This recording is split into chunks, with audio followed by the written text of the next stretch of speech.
At this time, I'd like to make some remarks. And, you know, in spite of all of the meetings, the presentations that we have done regarding the master plan, there is still misinformation that, and no information for some people. The master plan process started in 2007.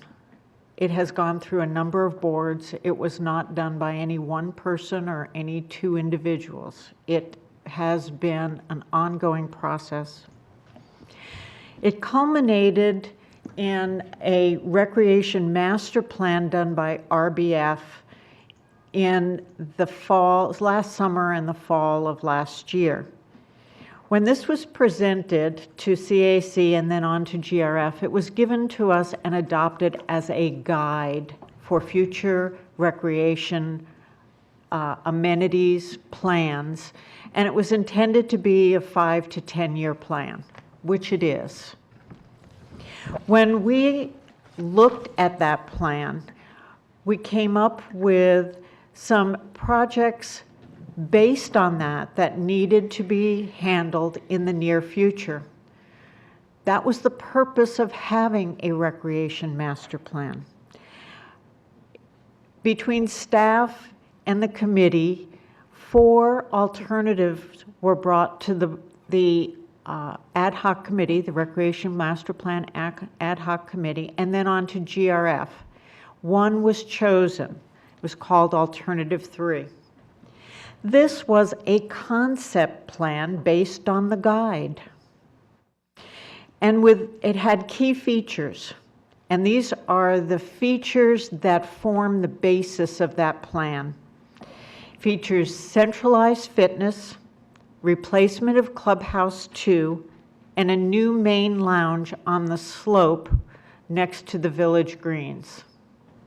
That's the basis. When we started looking at those basic points, it also caused what we've been calling a domino effect. When you open a centralized fitness, it closes or affects the 2 current fitness centers. So part of this project has a number of other domino pieces to the puzzle. What I would like to discuss with you today is why we, as a board, looked at and decided that Clubhouse 2 needed to be replaced with a new main lounge. Clubhouse 2 seems to be a key issue for a number of people. It was not a frivolous decision by GRF or the ad hoc committee to replace Clubhouse 2. We decided not to gamble with your money. I repeat that. We decided not to gamble with your money. Unknowns in renovation versus well-planned new construction are the key issues with why it was decided to remove Clubhouse 2. If you look at the village greens, when we built that, we did not renovate the old starter building because it was too costly to renovate the old starter building. We're doing the same thing with Clubhouse 2. When we built Village Greens, it came in very close to budget with 2 exceptions, and those exceptions were things, one was out of our control. It was the Orange County Fire Authority requirement to do some additional work. And the other was totally within our control. We decided as a community, or the committee did, to go out and have it professionally designed inside. to go to an interior designer. That was our choice. But as far as the actual construction costs, when you build new construction, you get bids, and unless you make changes, that's the cost. Unlike renovation projects. We had a $5 million budget for Clubhouse 2 renovation. That included the annex. Most people heard about the $3.1 million, which was the main building, but there was an additional $2 million because the annex also needed work. And then we looked into what the problems with renovation would be. We had a budget that would handle the things we wanted to do, the new heating and cooling, the new electrical, the new roof, the putting in insulation, but we didn't have a budget for the unknowns.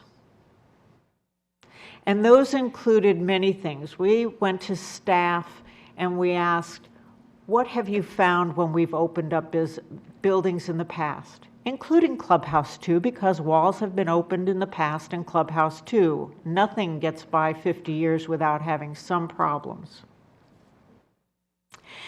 And we were told a number of things, but it really came to be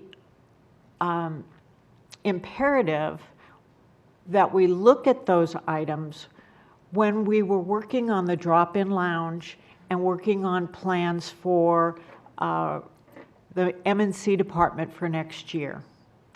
When we opened up the walls in the drop-in lounge in Clubhouse 1, we found out first there's no insulation. Well, we kind of knew that. We planned to insulate Clubhouse 2. We opened up 2 walls to push them back in to get into the kitchen, to widen the opening into the kitchen and to in the drop-in lounge. And what did we find? The beam that went across the opening of that kitchen was supported on one side and hanging loose on the other. Okay? We wouldn't have known that unless we had opened up the walls. This is one example of poor framing that we have in our buildings. What happens when we open up all the walls in Clubhouse 2? Are we going to find similar issues? Likely. So we would have to do some reframing. When we opened up the walls in the drop-in lounge, we found dry rot. You know, that required us reframing a wall. And you know why we found dry rot? Because over 50 years, the moisture barrier that protects the wood framing from the moist stucco, because you may not realize it, but stucco is porous and moisture will go through it. So there's a moisture barrier. It's called tar paper, felt. Same thing that you have under your roofs, the tile roofs. Tile roofs, everybody thinks they last forever. They would, except that the felt underneath deteriorates over years. Well, in 50 years, our buildings, the moisture barrier, felt, or tar paper has deteriorated. And so the drop-in lounge, we found that about half of the one wall that we opened, the moisture barrier was gone. Thus, we had dry rot. So what would happen if we found this at Clubhouse 2, which we fully anticipated that that's what we would find after 50 years at Clubhouse 2? In order to meet current code, and we would have inspections by the city, we would have to remove all of the stucco of that building to install a new moisture barrier and then redo the stucco. The stucco, the way it is on that building right now, is the most expensive type of stucco you can put on. The finish is the most expensive type. None of these things were in that $5 million budget. So let's look at this. We have removed the interior walls. We've removed the stucco. We've had to rebuild some of the framing. So what are we left with? A foundation and 50-year-old plumbing under it. And then, to top it off, M&C went on a bus tour of next year's projects. And one of the projects that we have is Building E up in the maintenance yard. It's where security is housed and landscaping is housed. And it needs to be rebuilt, and we asked why. Well, it appears that 10 years ago it needed to be rebuilt. And at that time, the board decided, let's use the old foundation. And so they did. They saved money by using the old foundation, and they built the new building. It was going to be the same footprint, the same size. We'll just put the building on top of the old foundation. Guess what? 10 years later, that foundation has failed, and that building needs to be rebuilt. This is what we were faced with Clubhouse 2. Clubhouse 2 also was partially built on fill, which increases the chances of failure of that foundation. And to top it off, that foundation is on 50-year-old plumbing. You think you have problems with your plumbing? You think that plumbing is going to last another 50 years under Clubhouse 2? So when we looked at all of these things, we said, is it worth the gamble with your money? Because once you start a remodel and you open up these walls and you've gone through the whole process and you've gotten all the permits and you've hired the contractors, you're committed. And when those costs blow way out of proportion to what our original estimates were, you'll be back here screaming at us again. So we had to make a decision. It was not an easy decision, but we decided that it made much more sense to take down Clubhouse 2 and rebuild it than to spend twice the dollars allotted for a remodel to rebuild it in place. And that was the risk we were taking if we decided to remodel.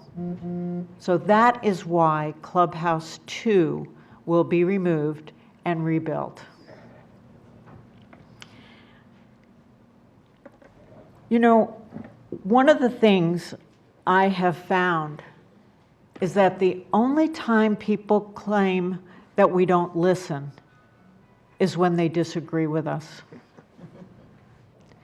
And that's what we're seeing here. People get up to the mic and say, you don't listen, send it out to a vote. You're not listening, send it out to a vote. But when we do what you want, nobody asks for a vote. Nobody says we're not listening. So I ask you to think about why you think we're not listening. Come to some of the ad hoc committee meetings and listen to the rationale behind the decisions that are being made. It may surprise you that we do listen.